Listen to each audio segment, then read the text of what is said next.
Irmãos, o tema dessa noite é a glória de Cristo. Nós estamos aqui neste momento reunidos neste lugar, na igreja,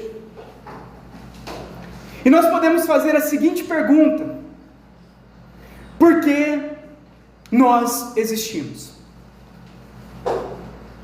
Por que que existe todas as coisas?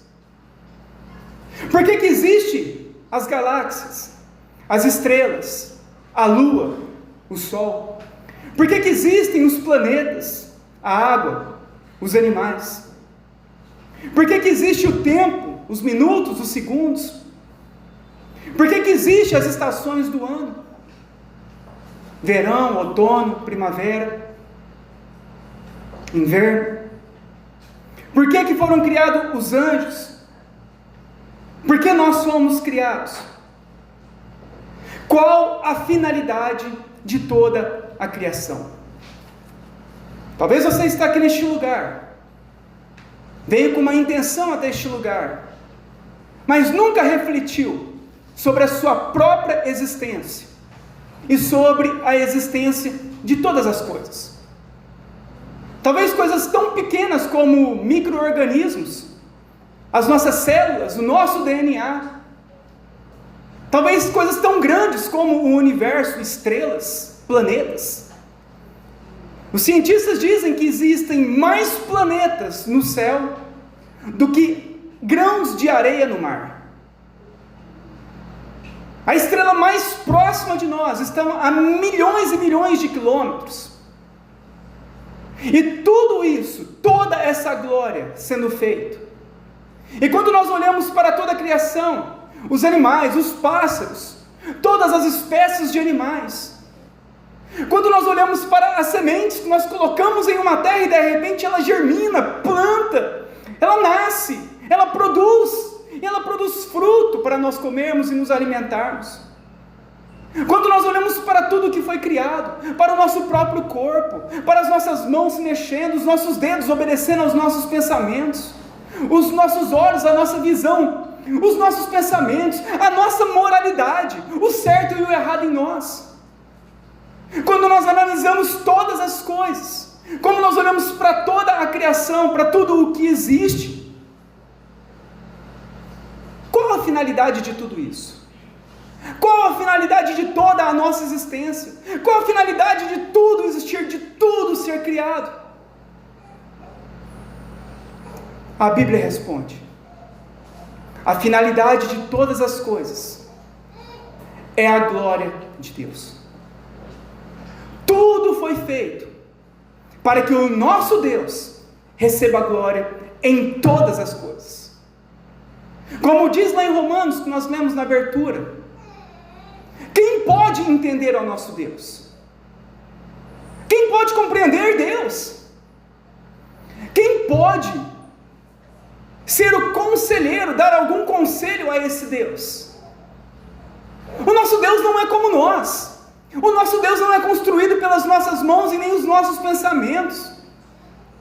Nós somos pó. O nosso Deus é eterno. Nós somos finitos. O nosso Deus, ele é infinito. Nós somos pecadores. O nosso Deus é totalmente santo. Ele é plenamente santo. O nosso Deus fez todas as coisas do nada, pela palavra do seu poder. Ele construiu, ele mantém. Você já parou para pensar, meus irmãos, que como existe mais planetas, mais estrelas no céu do que areias no mar, e todas essas estrelas se mantêm no seu devido lugar, sustentados pelo quê? Por Deus. Deus não somente fez, mas ele sustentou, ele mantém a nossa vida. Todas as coisas têm apenas uma finalidade. A nossa finalidade não é sermos prósperos ou ricos. A nossa finalidade não é sermos pessoas melhores. A nossa finalidade não é nada disso. O mundo não foi feito para nós. As coisas não foram feitas para nós. A Bíblia diz que tudo foi feito para Cristo, para Ele, para Deus. Todas as coisas convergem em Deus, convergem em Cristo, porque dele, por Ele e para Ele são todas as coisas. Romanos 11:36. Tudo é dele, tudo foi feito por Ele, e tudo é para Ele. Toda a glória pertence a Deus. O Senhor diz que a honra dEle, que a glória dEle, Ele não dividiria com ninguém. Só existe um Deus, nós não somos deuses. Só existe um Criador, nós não somos criadores. Só existe um que tem todo o poder, e é Ele. Nós não temos nada, nós não somos nada. Em Apocalipse fala o que de nós? Que nós somos pobres, cegos, nus, que nós não temos nada. Olha para a nossa vida, olha para a miséria da nossa vida, olha para os nossos pecados, olha para o nosso coração, olha para nós. Quem somos nós? Nós estamos aqui hoje, mas amanhã seremos como a neblina, queremos dissipar. Hoje nós estamos aqui, amanhã nos tornaremos pó. Hoje estamos aqui, amanhã passaremos, amanhã não estaremos mais aqui. Findará o dia da nossa vida, chegará o dia final das nossas vidas. Mas Ele é eterno, Ele é para sempre, Ele é Deus. A Ele seja a honra e a glória para todo sempre, pelos séculos dos séculos. Amém. Muitas pessoas não sabem o significado da sua própria existência. Vivem uma vida para a sua própria glória. Vivem uma vida para si mesmo. Tudo é voltado para si. Tudo é pensado em si. Eu preciso de dinheiro, eu preciso de cura, eu preciso de restaurante. Tudo é voltado para si. Muitos nem entendem o significado de nós estarmos neste lugar reunidos. Não sabemos muitas vezes o que estamos fazendo neste mundo. Estamos aqui neste mundo e não sabemos.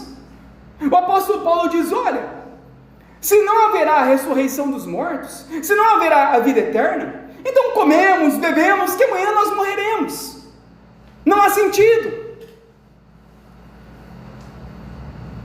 Só haverá sentido na nossa vida se nós vivermos uma vida inteira para a glória de Deus.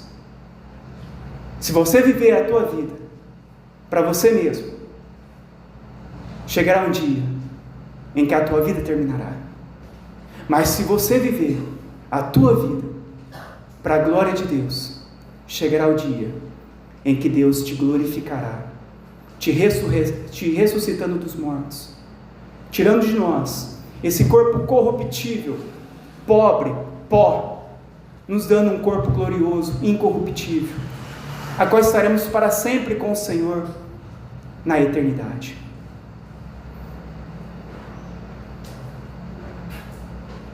Nós precisamos de entender que a nossa vida, ela não surgiu do nada. Nós não estamos aqui por acaso. Nós não estamos aqui porque um dia algo explodiu e você veio a existir. Nós estamos aqui porque um arquiteto arquitetou todas as coisas. Fez todas as coisas com suas próprias mãos. Manifestou a sua glória em toda a criação, como os Salmos diz: os céus proclamam a tua glória, e o firmamento, a separação do céu e da terra, anuncia as obras de suas mãos. E nessa noite nós vamos falar sobre essa glória. Que glória é essa? Quem que é este que deve receber toda a glória? Por que nós não fazemos um culto para os homens? Porque o culto não é centrado nos homens. Porque todos os homens são maus e pecadores. Inclusive eu que estou aqui ministrando para vocês. Sou tão mau e pecador como qualquer outro. Não existe pessoas boas. Um dia um jovem rico chega para Jesus e diz: bom mestre. Jesus fala: bom é um só, Deus. Somente o nosso Deus é bom. E diante disso nós vamos fazer uma exposição de Colossenses, dessa carta escrita pelo apóstolo Paulo à igreja de Colossos. Então convido os irmãos novamente, no capítulo 1, versículo 13.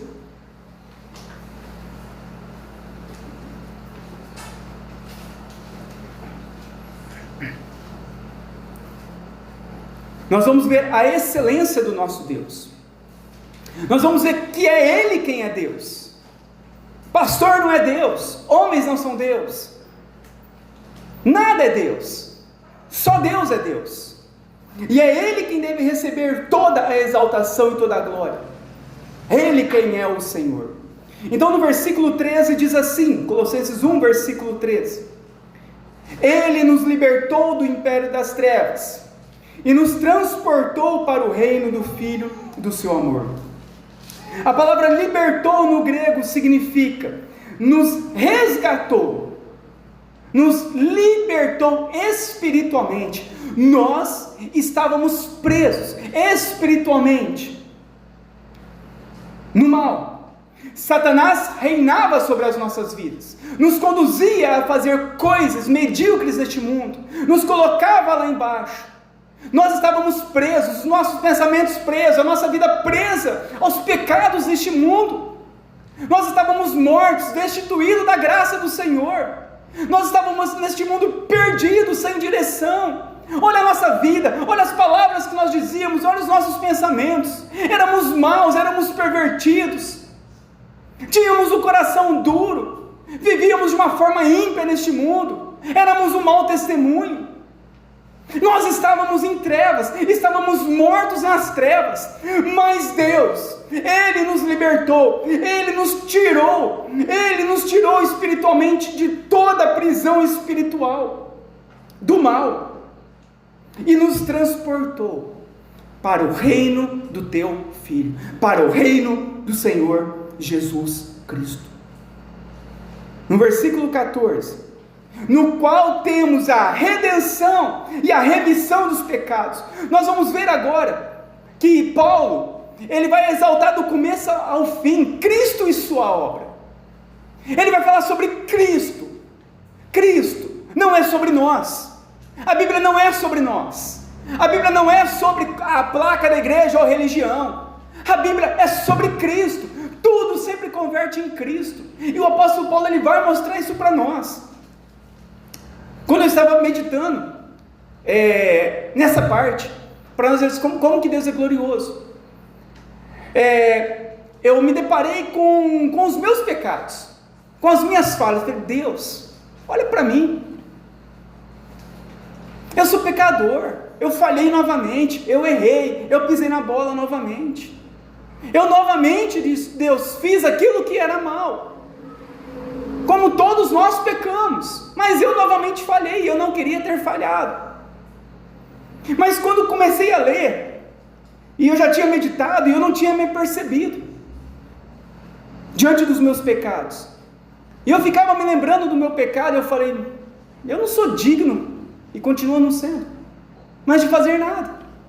Mas logo, eu fui tocado no meu coração, e novamente eu voltei e li essa passagem, no 14, o qual temos a redenção e a remissão dos pecados. O que significa isso? A palavra redenção, no grego, significa libertar mediante um pagamento de um resgate. Era uma palavra usada para libertar os escravos da servidão. Aqui se refere que Cristo, Ele nos libertou dos nossos pecados. Quando ele diz aqui, no qual nós temos a redenção, no qual nós temos a libertação dos nossos pecados. Nós éramos escravos dos nossos pecados, mas Cristo, Ele não foi nós, não foi pago com as nossas obras, não foi pago com a nossa bondade, não foi nada que nós fizemos, mas Cristo, Ele veio. E Ele, com o seu sacrifício, Ele pagou pelos nossos pecados, e Ele então nos libertou dos nossos pecados, e não somente nos libertou, nos deu a redenção, mas a remissão. A remissão significa perdoar o pecado como se nunca tivesse cometido, é conceder o perdão de uma punição. Cristo nos perdoou de todos os nossos pecados. Aqui ele está dizendo de um perdão, a qual ele não se lembra mais, a qual fica no esquecimento. Quando eu comecei a ver, o Senhor está falando comigo, eu pequei, mas o Senhor esqueceu, me dando todo o perdão dos meus pecados. É por isso que Ele é digno de glória. Quem perdoaria nós de todos os nossos erros? Quem chegaria para nós e fala: olha, você está livre, você não me deve mais nada, depois de nós termos feito tanto mal àquela pessoa? Quem faria isso conosco? Quem seria tão bom assim, de não se esquecer mais, de nós pecarmos todos os dias, todas as horas, todos os minutos, pecamos contra Deus, fazemos o que é mal contra Deus, quebramos todos os mandamentos, toda a lei, todos os dias, e de repente Ele chega para nós e fala: estão perdoados os teus pecados, e eu não mais me lembrarei deles. Quando nós falamos da glória de Deus, é isso, é essa glória, é a glória a qual nós recebemos o perdão dos pecados, a libertação da escravidão do pecado.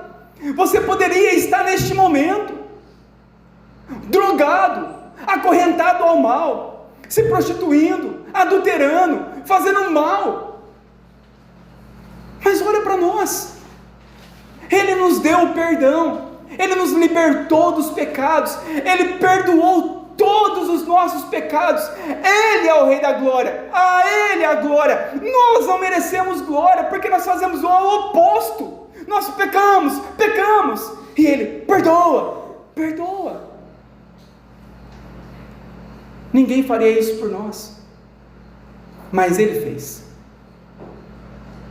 Talvez nós estaremos dispostos a dar a nossa vida por uma pessoa boa, mas Paulo diz que Ele morreu naquela cruz, sendo nós ainda maus e pecadores.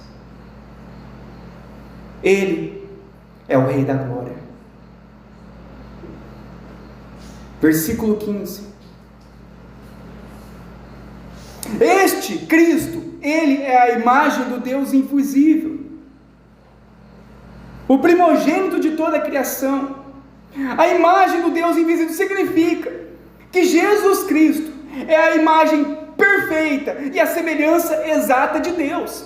Quando nós estamos falando de Jesus, nós não estamos falando de um bom profeta, nós não estamos falando de um homem bom, nós estamos falando de alguém que veio para nos dar exemplo, nós estamos falando de Deus. Cristo, Ele é Deus. Ninguém pode ser glorificado a não ser Deus. Cristo é Deus, Ele é a imagem perfeita daquele que nós não podemos ver, daquele que é invisível. Mas Cristo, nós podemos ver Deus, o Pai. Cristo, Ele é a imagem perfeita. Cristo é Deus. E aqui diz que Ele é o primogênito de toda a criação. Significa que Ele possui, na época, a primogenitura. Era o primeiro filho que nascesse. Ele tinha o direito sobre toda a herança do Pai. Aqui significa o quê? Que Cristo possui todo o direito da herança sobre toda a criação. Jesus, Ele exerce toda a autoridade sobre a criação e desfruta de todos os direitos sobre ela. Tudo pertence a Ele. Nada pertence a nós. Olha para as suas mãos vazias. Se nós partirmos hoje deste mundo, o que carregaremos? Nem a roupa do nosso corpo conseguiremos levar. Nós não temos nada. Mas a Bíblia diz que Ele tem tudo, é dono de tudo, detém todas as coisas. Ele é o que possui todas as coisas. Nós não possuímos nada, mas Ele possui. Versículo 16: pois nele, em Cristo, foram criadas todas as coisas, nos céus e sobre a terra, aquelas que nós vemos e aquelas que nós não vemos, tronos, soberanias, principados e potestades. Aqui está falando do reino espiritual, dos anjos. Nele foram criadas todas as coisas. Tudo foi criado nele. Não foi criado foi nele. É a partir de Cristo que todas as coisas foram criadas. Ele é o Senhor, Ele é o Salvador, Ele é o Deus Todo-Poderoso. Nele foram criadas todas as coisas, a que nós vemos, a que nós não vemos, tanto anjos como o que nós vemos. Naquela época, o pessoal de Colossos, eles cultuavam a anjos. Eles tinham culto para esses anjos, buscavam visões de anjos. E Paulo vai dizer: olha, Cristo, Ele está acima dos anjos.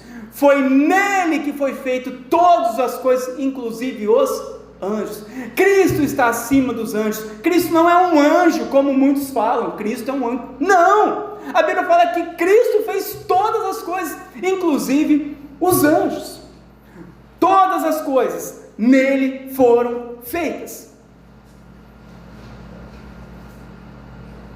E ele continua falando no finalzinho do 16. Olha que interessante. Talvez nós viemos aqui neste lugar falando: eu quero um culto para mim. Eu quero ouvir uma palavra que vai me levantar. Eu quero uma música que eu vou gostar, porque... Não. O culto não é para nós. O louvor não é para nós. Nada é para nós. Tudo é para Ele. E ele diz assim: tudo foi criado. Olha que interessante. Falando de Cristo. Tudo foi criado por meio dele e para Ele. Ele não fala que algumas coisas. Ele fala que tudo foi criado por meio dele e para Ele. Nada para nós, tudo para Ele. Ele é Deus, nós não somos Deus. Ele é o Senhor, nós não somos senhores. Ele é o Rei da Glória, nós não somos o Rei da Glória. É Ele. Tudo foi feito por meio dele e para Ele. São todas as coisas, inclusive a tua própria vida. Tudo. No 17, Ele, Cristo, é antes de todas as coisas. Ou seja, Ele é o princípio de todas as coisas. Ele é antes de tudo. De tudo, de tudo. Ele é antes de todas as coisas. E nele tudo subsiste. Olha que interessante. A palavra subsistir no grego significa que Jesus é o sustentador e unificador do universo. Ou seja, é Ele quem mantém o poder e o equilíbrio necessário para a existência da vida e a continuidade da vida. É Ele. Quando fala que tudo subsiste nele, significa que é Ele quem sustenta todas as coisas. É Ele quem faz todas as coisas acontecerem. É Ele quem mantém a sementinha brotando. Você acha que de onde que mantém isso? Por que já não podia ter parado de produzir? Por que as estações não podiam ter parado? Por que os planetas, as estrelas já não tinham caído do seu lugar? Por que nós não distanciamos do Sol? Porque é o Sol a certa distância certinha, exata de nós. A Lua e todas as coisas. Ele é quem conserva todas as coisas em ordem. É Jesus Cristo. Tudo subsiste por causa dele. Não é porque você é bom. Não é porque você merece. Não é porque você é inteligente. Mas é porque Ele é Deus. Muitas vezes, meus irmãos, nós chegamos aqui neste lugar arrogantes, orgulhosos, como se nós pudéssemos ajudar a Deus, como se nós merecêssemos algo, como se nós fôssemos bons o suficientes. Nós chegamos nos exaltando, nos glorificando, nos gloriando em nós mesmos. Como eu sou bom, como eu faço isso, como eu consegui o dinheiro, como a minha roupa é bonita, como eu sou. Não. Como Cristo é, como Ele é. Tudo mantém de pé por causa dele. Quando você acordar amanhã cedo, você pode ter certeza que é Cristo quem te levantou, porque no dia que Ele não te levantar, você não levantará.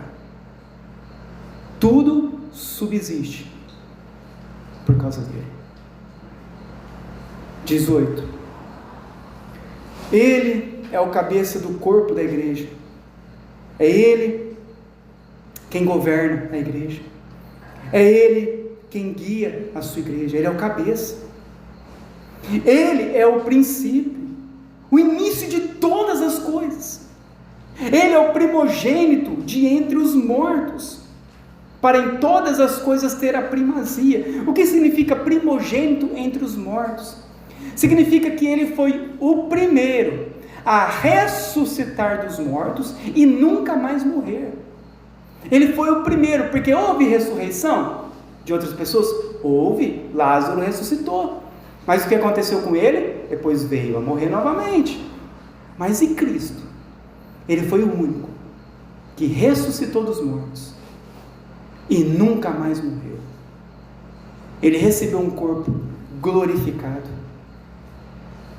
E devido a isso, a sua ressurreição dos mortos, ele ter morrido, ter levantado dos mortos, ressuscitado dos mortos, e está vivo neste exato momento, ele então obteve para si toda a primazia, significa a supremacia, significa todas as coisas se rendem a ele.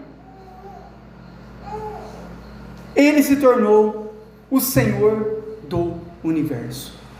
Ele é o Senhor de todas as coisas. No versículo 19, porque aprouve a Deus, Deus se agradou, que nele residisse toda a plenitude, todo o poder, todos os atributos divinos habitassem por completo em Cristo. Cristo, ele é pleno de todas as coisas. Cristo, ele tem toda a plenitude de Deus. Cristo é o próprio Deus. Versículo 20: e havendo feito a paz pelo sangue na cruz, por meio dele, reconciliasse consigo mesmo todas as coisas, quer sobre a terra, quer nos céus. E aqui, Paulo, ele vai trazer um ponto muito importante de Cristo, que foi por meio dele, na cruz do Calvário, que ele reconciliou consigo mesmo todas as coisas. Somente por meio de Cristo nós podemos ser reconciliados com Deus, com o Pai. Somente por meio de Cristo que nós podemos ser salvos. Não podemos ser salvos por nada além de Cristo. A Bíblia deixa bem claro que o único que pode nos salvar é Cristo. A Bíblia é totalmente cristocêntrica, tudo aponta para Cristo. E por meio dele, por meio do seu sangue naquela cruz, ele, o único que não pecou, ele, o único que nasceu de uma virgem, ele, o único que viveu uma vida perfeita, ele, o único que ressuscitou dos mortos e não mais morreu, ele, o único que subiu aos céus, a ele pertence toda a honra e toda a glória. Ele diz que por meio dele hoje, nós podemos ser reconciliados com o Pai, com Deus Pai. A ele pertence todo esse poder. Quando nós nos separamos com o que o apóstolo Paulo ele está nos ensinando aqui, ele leva a convergir todas as coisas para Cristo. Você vê que ele não está falando de nós, ele não está falando nada da nossa vida, ele está falando de Cristo. Tudo é para Cristo. Ele é o Senhor, por meio dele foram feitas todas as coisas, nele tudo é sustentado, somente nele temos a reconciliação com o Pai, ele tem a plenitude, ele tem o poder, ele tem a glória, tudo foi feito por ele, para ele, por meio dele. Nós vemos aqui que tudo é para Cristo, tudo é para a glória de Cristo, e nós devemos viver uma vida para a glória de Cristo, para a exaltação de Cristo, e não para nós. Nós precisamos de reconhecer que nós em nós não podemos nada. Nós devemos reconhecer as nossas misérias espirituais. Nós devemos reconhecer que nós não somos bons o suficiente para sermos salvos. E então, descansar a nossa alma, descansar a nossa salvação na obra exclusiva de Jesus Cristo, porque não existe outro nome dado entre os homens, pelo qual importa que sejamos salvos, a não ser Jesus Cristo. Ele é o Senhor, Ele é a verdade, Ele é o caminho, Ele é a vida, e ninguém vai ao Pai senão por Ele. Ele é o pão da vida, Ele é a luz do mundo, nele todas as coisas existem, Ele é o Senhor. Ele é o Redentor, é nele que nós temos a redenção dos pecados, a remissão dos pecados, é nele, não em nós, mas nele. Ele é o pão da vida, Ele é a água, que todo aquele que vai até Ele beba, nunca mais terá sede. Ele é o Senhor. Tudo converge na glória de Cristo, tudo está na glória de Cristo. Quando nós olhamos para a Bíblia, nós vemos a primeira promessa, quando o homem cai, que a descendência da mulher esmagaria a cabeça da serpente, Cristo. Nós vemos que quando o homem, Adão e Eva, pecam, nós vemos que acontece ali o primeiro sacrifício, a qual Deus então vai cobrir o pecado de Adão e Eva, Cristo, o primeiro sacrifício. Quando nós vemos o templo, o tabernáculo, o templo, representa Cristo. Cristo diz: eu sou o templo. Quando nós vemos os sacrifícios de cordeiro na Bíblia, para a remissão e perdão dos pecados, Jesus, João diz: eis o Cordeiro de Deus que tira o pecado do mundo. Aquele sacrifício no templo, no tabernáculo, apontava para a pessoa de Cristo. Quando nós olhamos para as leis de Moisés, toda lei, ela converge na pessoa de Cristo, ela aponta para Cristo. Quando nós vemos o sacerdócio no Antigo Testamento, aqueles que podiam ir até Deus para levar os pecados da humanidade, nós vemos que Cristo é o sacerdote, Ele foi uma vez por todas levar os nossos pecados diante de Deus. Quando nós olhamos para os profetas do Antigo Testamento, Jesus foi o maior profeta, Jesus foi o cumpridor de toda a profecia, Ele é o grande profeta, Ele é aquele que veio substituindo Moisés no Antigo Testamento, Ele é o profeta. Quando nós olhamos para os reis, Jesus Cristo é o grande rei, diz que Jesus ele viria do reinado de Davi, da descendência do rei Davi. Por quê? Porque Davi em 40 anos nunca perdeu nenhuma batalha. Jesus Cristo quando veio, ele veio no reino davídico, ele venceu todos os seus inimigos como Davi. Todo o Antigo Testamento aponta para Cristo.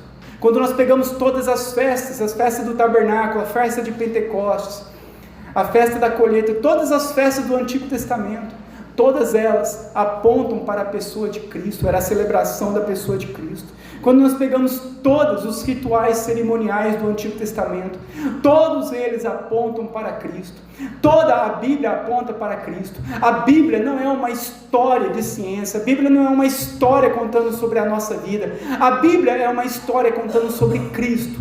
Converge desde o primeiro versículo, no princípio, até o último versículo da Bíblia.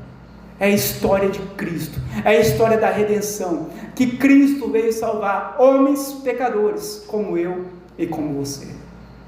É isso o que a Bíblia ela nos mostra, é isso que a Bíblia nos revela. Quando você quiser saber o que a Bíblia fala, qual é o assunto da Bíblia? É um só: Cristo vindo, sendo Deus, se torna homem como nós, morre na cruz pelos nossos pecados, ressuscita ao terceiro dia, sobe aos céus, e agora, todo aquele que crer nele será salvo dos seus pecados, e quando ele voltar no último dia, ele o ressuscitará dos mortos para a vida eterna. Esse é Cristo. Em Lucas capítulo 24, versículo 44, diz assim: Jesus lhe disse: são essas as palavras que vos falei, estando ainda convosco. Importa que se cumprisse tudo o que de mim está escrito na lei de Moisés, nos profetas e nos salmos. Então se lhes abriram o entendimento e compreenderam as Escrituras. Jesus diz: tudo o que está escrito de mim, olha, na lei de Moisés, nos profetas e nos salmos, está escrito de mim. E naquele momento que ele fala isso para os discípulos, ali fala que parece que eles começam a ter um entendimento a respeito da Bíblia. que tudo estava contando sobre Cristo. E eles passaram então a entender, eles se lembraram do templo, Cristo, o sacrifício dos pecados, Cristo, a morte na cruz, o sangue, Cristo, tudo Cristo, tudo Cristo. E isso então eles passaram a entender a respeito das Escrituras, da salvação. Eu tenho uma lista aqui, não vou falar, não tem nem como, por causa do horário, mas se vocês fizerem a meditação do livro de Atos, vocês vão ver que todas as pregações, de todos eles, Pedro, João, Estevão, Filipe, Paulo, todas as pregações que tem no livro de Atos, todas elas só falam de Cristo. Tudo é Cristo. Vocês crucificaram Cristo, o justo, o santo. Vocês fizeram isso, Cristo. Ele veio para salvar vocês, vocês os mataram. Ele veio, vocês os traíram. Ele. Tudo converge em Cristo. Todas as pregações falam de Cristo. Ele está aqui para salvar. Ele está aqui para perdoar pecado. Cristo. Quando nós lemos e nos deparamos com aquilo, nós percebemos que todas as coisas convergem para a pessoa de Cristo. Por quê?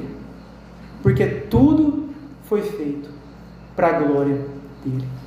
Nada foi feito para nós e nem para a nossa glória. Hoje, nos nossos dias, não diferente de muitos anos atrás também, outras gerações, mas no nosso tempo em especial, o centro do culto se tornou o homem. Nós temos visto mensagens motivacionais e não mais Cristo. Temos visto tudo sendo voltado para os homens, toda a palavra para os homens, tudo o que os homens querem, dá aos homens o que eles querem. Eles querem isso, faça o que eles querem. O culto se tornou antropocêntrico, o homem como centro, para agradar os homens, para falar dos homens, para os homens. Mas a Bíblia não é, o culto não é para os homens. O culto não é a respeito de nós, daquilo que nós queremos ou precisamos. O culto é a respeito de Cristo e o que Ele veio fazer, nos salvar. Hoje as músicas, elas estão tomando conta da igreja. Músicas extravagantes, que falam somente para a exaltação do próprio homem. Músicas voltadas para o homem. Músicas que contam a história do próprio homem, mas não de Cristo.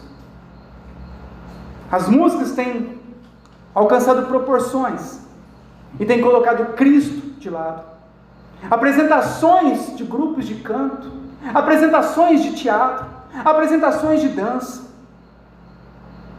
O centro do culto se tornou a arca da aliança, o óleo ungido de Israel, a garrafinha de água, os acessórios de Israel, bandeira, quipar, cajado de Moisés. O centro do culto se tornou o super pastor que tem poder para soprar e derrubar pessoas no chão.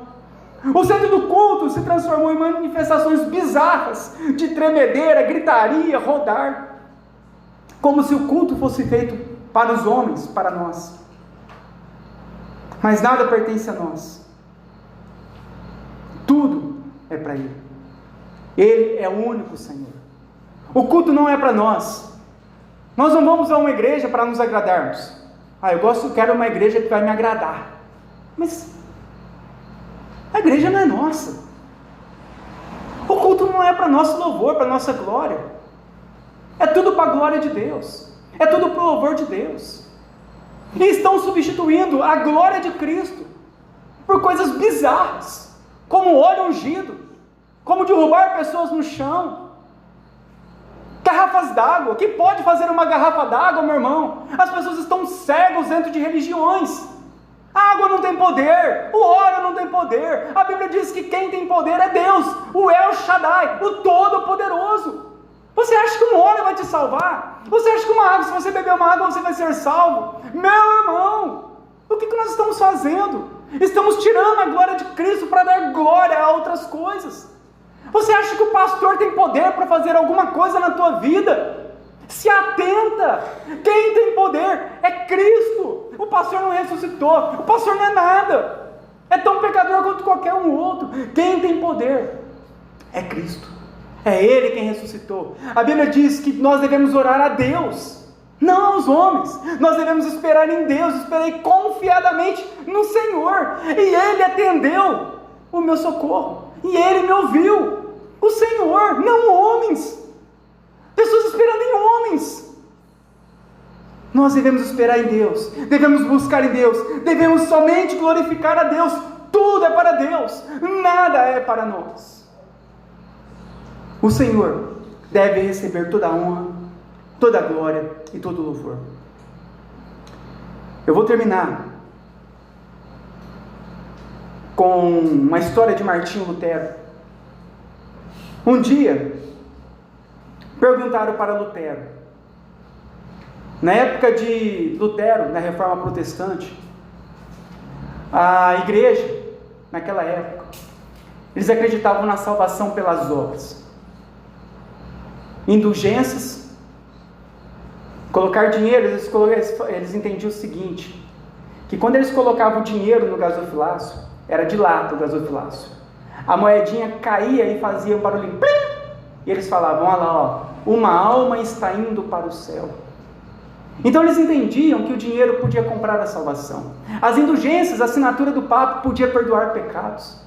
Eles entendiam que as coisas deste mundo poderiam salvar eles de alguma forma. Que eles tinham as ossadas, eles tinham, olha que interessante, eles tinham ossos. E eles diziam, esses ossos aqui é do apóstolo Paulo. Nem sabia de onde quem que era, mas eles falavam, era do apóstolo Paulo. E as pessoas faziam filas nas catedrais para chegar perto dos ossos do apóstolo Paulo para receber alguma bênção, alguma cura. Isso era tudo pago. Que eram apenas ossos. Não tinha comprovação nenhuma de quem que eram aqueles ossos. Chamada relíquias religiosas. E as pessoas confiavam naqueles ossos. Confiavam no óleo ungido. Confiavam lá no papel assinado pelo Papa. Confiavam em tudo, nas suas boas obras. E um dia Lutero, ele teve a graça de compreender o Evangelho, de compreender Cristo, que é somente Cristo. Então perguntaram para Lutero, Lutero, se nós tirarmos as boas obras, o que sobrará? Se nós tirarmos o óleo ungido da nossa igreja, se nós tirarmos a garrafinha d'água, se nós tirarmos a bandeira de Israel, se nós tirarmos a arquinha da aliança, se nós tirarmos as luzes de boate, a parede preta, se nós tirarmos a máquina de fazer fumacinha, se tirarmos as músicas extravagantes, a gritaria no microfone, o som alto, se nós pararmos de derrubar as pessoas no chão, se nós pararmos de falar de prosperidade e riquezas, Lutero, o que restará para nós? Então Lutero vai responder, restará Cristo. O homem só precisa de Jesus Cristo. E essa é a mesma coisa para todos nós. Talvez nós chegamos aqui achando que nós precisamos de muita coisa, mas nós precisamos apenas de uma coisa: Cristo. Lembra Marta e Maria? Jesus estava lá na casa de Marta e Maria. A palavra diz que Maria estava sentada aos pés de Jesus, mas Marta corria de um lado para o outro, em muitos afazeres, preocupadíssima com as coisas deste mundo, tantas coisas deste mundo preocupada. Então Jesus fala, eram irmãs, Marta e Maria. Então Jesus fala, Marta, Marta, andas inquietas com muitas coisas, mas uma coisa só você precisa. E Maria escolheu a melhor parte. O que nós precisamos para descansar a nossa alma é Cristo. Nós precisamos de Jesus Cristo. E esse é o convite que eu tenho para todos vocês que estão aqui nessa noite: Cristo. Se você ir a Cristo com fé, o apóstolo João diz que o Senhor jamais nos lançará fora da sua presença. Que se você se alimentar de Cristo nessa noite e disser de todo o teu coração com fé: Senhor, eu quero o Senhor. Jesus diz que aquele que comer de mim nunca mais terá fome, e aquele que beber de mim nunca mais terá sede. O apóstolo Paulo vai terminar o livro de Apocalipse dizendo: você que tem sede, venha e beba de graça da água da vida. Você que está aqui nessa noite, há um convite sendo feito para você: Cristo e este crucificado. Entregue a tua vida a Cristo. Confie somente na obra de Cristo. Ame somente a Cristo. E viva uma vida neste mundo, para que Cristo possa ser glorificado através de você. Vamos orar neste momento.